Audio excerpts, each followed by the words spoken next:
राम ही केवल प्रेम प्यारा, राम ही केवल प्रेम प्यारा, जानी ले हूँ जो जान निहारा,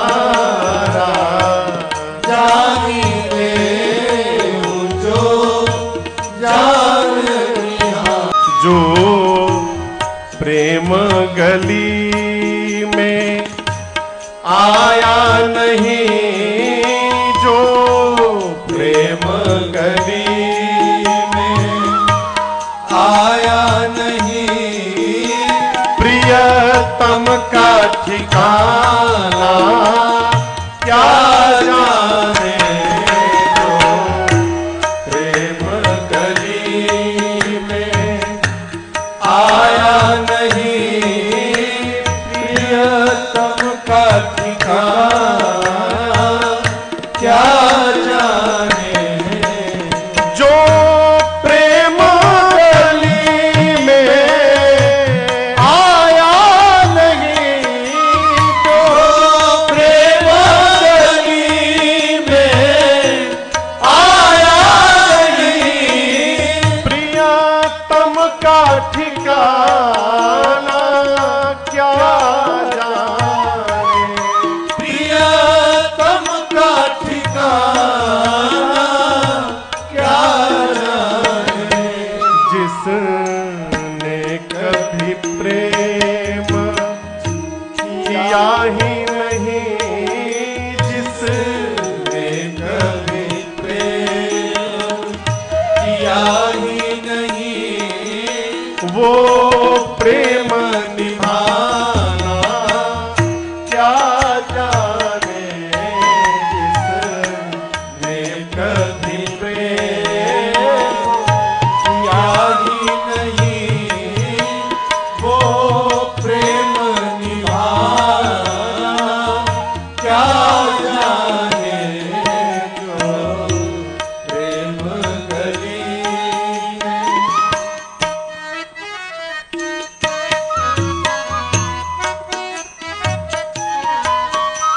जो वेद पढ़े और भेद करे, जो वेद पढ़े और भेद करे, मन में नहीं निर्मलता आई, मन में नहीं निर्मलता आई। कोई कितना चाहे ज्ञान कहे, कोई कितना चाहे ज्ञान कहे, भगवान को पाना क्या जाने। कोई कितना चाहे ज्ञान कहे, भगवान को पाना क्या जाने।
आया नहीं प्रियतम का ठिकाना, क्या जाने प्रियतम का ठिकाना, क्या जाने प्रियतम का ठिकाना, क्या जाने।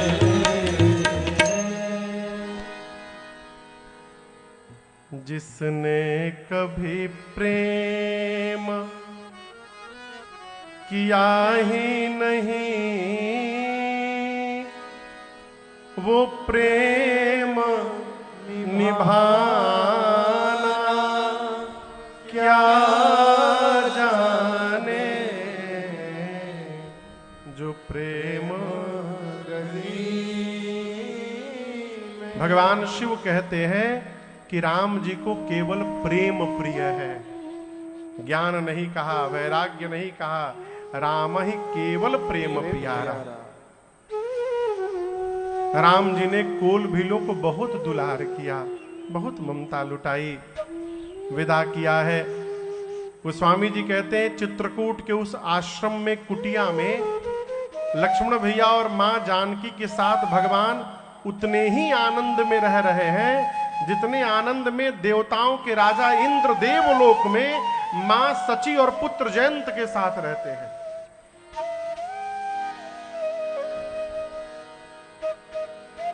गोस्वामी जी कथा को अब अयोध्या लेकर गए। कहां लेकर गए? अयोध्या। सुमंत जी अयोध्या पहुंचे और जब श्री दशरथ जी को पता चला कि राम लौट कर नहीं आए, 6 बार मुख से राम राम राम राम राम राम कह के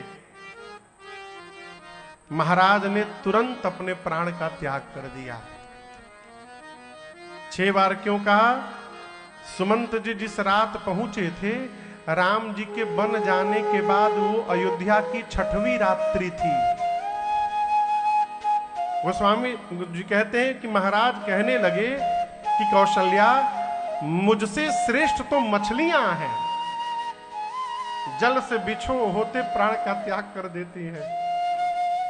मेरे राघव को गए 6 दिन हो गए आज और मेरा प्राण नहीं गया, मानो प्रायश्चित कर रहे हो महाराज। 6 बार मुख से राम राम राम राम राम राम का उच्चारण करके तत्क्षण महाराज ने अपने प्राण का त्याग कर दिया। गुरुदेव भगवान आए, ज्ञान उपदेश दिए सबको और महाराज के पार्थिव शरीर को नाव में तेल भर करके सुरक्षित रखा। क्यों? अग्नि देने के लिए 4 में से कोई पुत्र नहीं है। राम लक्ष्मण जी वन चले गए, अब भरत शत्रुघ्न जी नलिहाल गए हुए हैं। गुरु जी ने तुरंत सेवकों को भेजकर भरत भैया को बुलवाया। भरत जी आए अयोध्या, अपनी मां कैकेयी के पास गए। कैकेयी मैया भरत जी को देख करके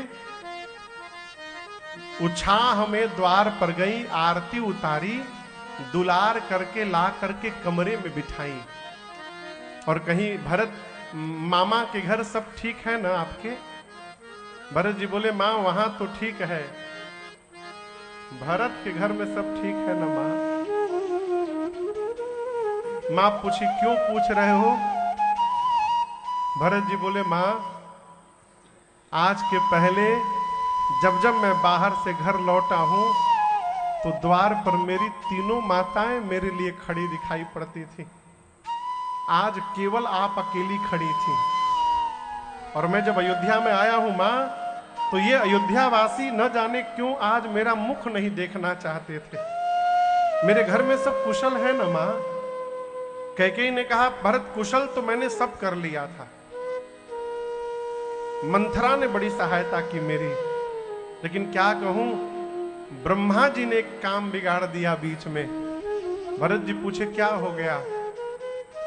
कैकेयी मैया ने कहा राम, भरत सब ठीक हो गया था, लेकिन क्या कहूं अचानक आपके पूज्य पिताजी नहीं रहे। अब गोस्वामी जी कहते हैं भरत भैया ये बात सुने, खड़े थे कान में सुनाई पड़ा पूज्य पिताजी नहीं रहे, तात तात हा तात पुकारी, हे तात कह के खड़े खड़े गिर पड़े, लगे तड़पड़ाने भरत जी। मां कैकेयी संभाल करती है। भरत जी ने पूछा क्या हुआ था पिताजी को, अब दर्शन करिए। मां कैकेयी जान रही हैं कि जैसे मैं भरत को बताऊंगी, अब आज के बाद भरत जीवन भर मुझे कभी मां नहीं कहेंगे। लेकिन उसके बाद भी मां ने अपने को कठोर करके और अपनी करनी सब बताई भरत जी को। और आपको बताऊं, भरत भैया ने जैसे सुना कि राम भैया वन चले गए, भरत ही बिसरे पितु मरना, सुनत राम बन गौन,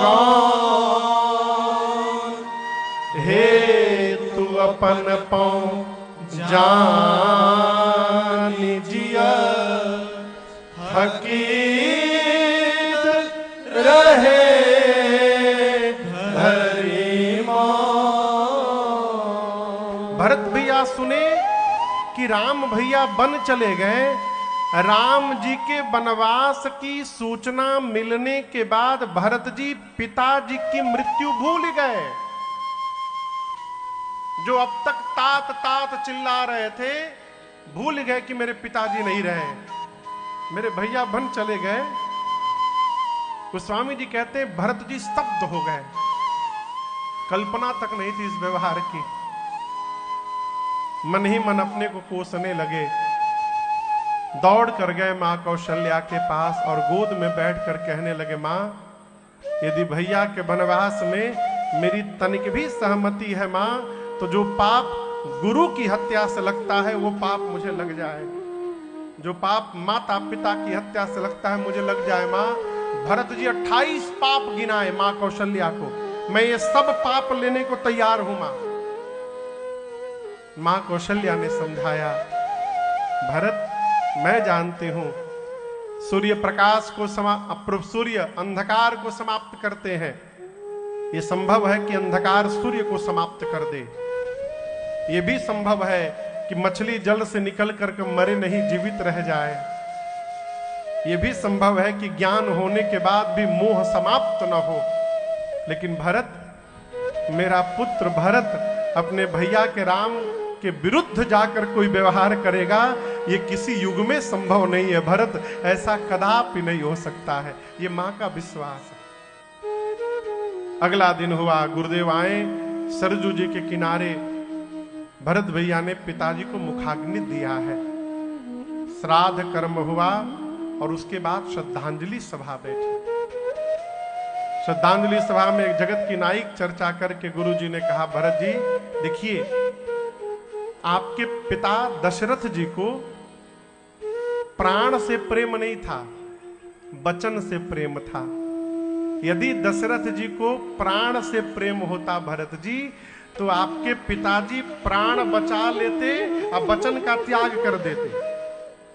लेकिन आपके पिताजी ने वचन को बचाया और प्राण का त्याग किया, क्योंकि वो वचन को प्रेम करते थे। और यही जानकर, एक वचन मान करके आपके भैया बन चले गए हैं, दूसरा वचन मान करके आप राजा बन जाइए भरत जी, कोई भी आपको बुरा नहीं कहेगा। राम जी भी सुनेंगे तो प्रसन्न हो जाएंगे। सुमंत जी ने भी कहा, कौशल्या जी ने भी कहा कि भरत राजा बन जाओ। लेकिन आपको एक बात बताऊं, बड़े के रहते कभी घर का मालिक नहीं बनना चाहिए। घर में यदि कोई बड़ा है तो मालिक बड़े को बनाने के रखे। क्यों कह रहा हूं, जो आनंद छोटा बन के रहने में है, वो बड़ा बन के आनंद मिलने वाला नहीं है। भरत जी को सब बोले राजा बन जाइए, राजा बन जाइए। भरत जी बोले, गुरुदेव ये माताएं बैठी है ना, माताएं गहने पहनती है ना। भरत जी बोले, गुरुजी यदि कोई स्त्री सिर से लेकर पांव तक जितने गहने हैं पहन ले, लेकिन शरीर पर एक भी कपड़ा ना पहने ना गुरुजी, तो वो गहने व्यर्थ लगते हैं, भार लगता है शरीर पर। गुरुदेव, यदि शरीर में बहुत सा रोग हुआ है ना, तो रोगी शरीर के लिए 56 प्रकार का भोजन व्यर्थ है। मन में यदि वैराग्य नहीं है गुरुदेव, तो ब्रह्म पर प्रवचन उपदेश देना व्यर्थ है।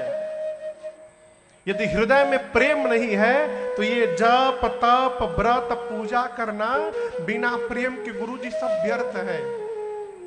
कोई कितना भी सुंदर शरीर पड़ा हो, यदि उस शरीर में प्राण नहीं है, तो उस शरीर की सुंदरता व्यर्थ है गुरुदेव। उसी प्रकार आप लोग मुझे राजा बनाना चाहते हैं। मैं कहता हूं अयोध्या में आप सब लोग हैं, परंतु यदि मेरे भैया राम नहीं है, तो भरत के लिए यह अयोध्या व्यर्थ है। इस अयोध्या का कोई अर्थ नहीं मेरे लिए। बादी मोर सब बिनु रघुराई, सब व्यर्थ है। अभी मैं राजा नहीं बना हूं गुरुजी, ये कहा गया है कि भरत राजा बनेगा। आप देखिए ना, मेरे नाम की प्रस्तावना रखी गई, पिताजी मर गए, मेरे बड़े भैया वन में चले गए। मैं कितना बड़ा पापी हूं, जिस भरत का नाम आगे आया, घर में इतना उत्पात हो गया गुरुदेव। जिस दिन ये पापी सिंहासन पर बैठ जाएगा, धरती फट के रसातल में समा जाएगी। इस सिंहासन पर धर्मशील राजा चाहिए गुरुजी। आप सबने अपनी बात कह दी, आज्ञा हो तो मैं अपनी बात कहूं। मैं सिर झुकाकर प्रणाम करके अपनी बात सबसे कहना चाहता हूं। गुरुजी बोले कह दो भरत। भरत भैया बोले, भरत जी बोले जब तक श्री रघुनाथ जी के चरण का दर्शन नहीं कर लूंगा, तब तक मेरे हृदय का ताप मिटने वाला नहीं है गुरुजी। इसलिए कल प्रातः काल मैं भैया के पास जा रहा हूं, मैं जा रहा हूं। आप में से यदि किसी को चलना है तो चल सकता है, कोई नहीं जाएगा तो मैं जा रहा हूं गुरुजी। मालूम इसके बाद भरत जी क्या बोले? भरत जी कहते गुरुदेव आप विश्वास का दर्शन करिए। भरत जी कहते गुरुदेव यद्यपि मैं अपराधी हूं, न मैं जन्म लेता, न कैकेयी इस पापी को राजा बनाने का सपना देखती। मेरे कारण ही मेरे घर में सब उत्पात हुआ है। इस पूरे खड़मंडल का कारण बीज ये भरत है, ये पापी भरत। लेकिन गुरुदेव मैं एक बात बोलूं, भले मैं पापी हूं, मेरे कारण सब उत्पात हुआ है, लेकिन मुझे एक विश्वास है, मैं जैसे अपने भैया के सामने जाऊंगा ना गुरुजी, मेरे भैया मेरे समस्त अपराधों को क्षमा करके और दौड़कर मुझे अपने हृदय से लगा लेंगे। ये मेरा रघुनाथ जी पर भरोसा है गुरुदेव, वो मेरा त्याग नहीं कर सकते हैं। आपन जानी न त्यागी हहीं, मोहि रघुबीर भरोस। ये मेरा रघुनाथ जी पर भरोसा है। भरत भैया जैसे बोले मैं प्रातः काल जा रहा हूं, अयोध्या की प्रजा जय जयकार करने लगी। चलत प्रात लखी निर्नौनी के, भरत प्राण प्रिय भेष बही के। पूरी अयोध्या चलने को तैयार हो गई। भरत जी ने कहा जो बुजुर्ग लोग हैं और जो छोटे छोटे बच्चे हैं वो नहीं जाएंगे चित्रकूट। जिसको रुकने के लिए कह दिया गया, उसको लगा किसी ने गले पर तलवार मार दिया है। उस रात कोई सोया नहीं अयोध्या में, सब जगह रहे। राम जी के साथ गए थे, तमसा के नदी में जाकर किनारे सोए थे, राम जी छोड़ के चले गए थे। यदि आज अयोध्या में सो गए और कहीं भरत जी छोड़ के चले जाएंगे तो पूरी अयोध्या जगी रही रात भर। भरत भैया पवित्र सेवकों को बुलाकर अयोध्या के रख रखाव का भार सौंपा। गुरु जी से बोले भरत जी गुरुदेव आज्ञा हो तो हम अभिषेक की सब सामग्री ले लेते हैं। आप चलते ही ना वन में पहला काम करिएगा, भैया का तिलक कर दीजिएगा, उनको राजा बना दीजिएगा। गुरुजी बोले सब सामान ले लो। पूरी सामग्री लिए रथ पर गुरुजी को बिठाएं, पालकी में माताओं को बिठाएं और सबको लेकर पूरे अयोध्यावासी अपने अपने वाहन पर गए। भरत जी शत्रुघ्न जी पैदल पैदल जा रहे हैं। क्यों? भैया मेरे वन में बैठे हैं, हम भैया से मिलने वाहन पर बैठ के जाएंगे। वो तो मां कौशल्या ने कहा कि शीघ्र यदि राम के पास पहुंचना चाहते हो भरत तो रथ पर बैठ जाओ। मां की बात मानकर भरत भैया रथारूढ़ हुए। पहले दिन पूरा समाज तमसा नाम की नदी के किनारे विश्राम करता है। दूसरे दिन सई नाम की एक नदी के किनारे विश्राम होता है। तीसरे दिन गोमती मैया के तट पर विश्राम होता है। और चौथे दिन पूरा अयोध्या का समाज चलते चलते श्रृंगवेरपुर में निषाद राजगुह के पास पहुंचता है। भरत जी पूरे समाज को लेकर मां गंगा की तट पर श्रृंगवेरपुर में रात्रि में विश्राम करते हैं। अयोध्या का पूरा समाज श्रृंगवेरपुर में विश्राम करता है। और आज की कथा को हम और आप अब यहां विश्राम करते हैं।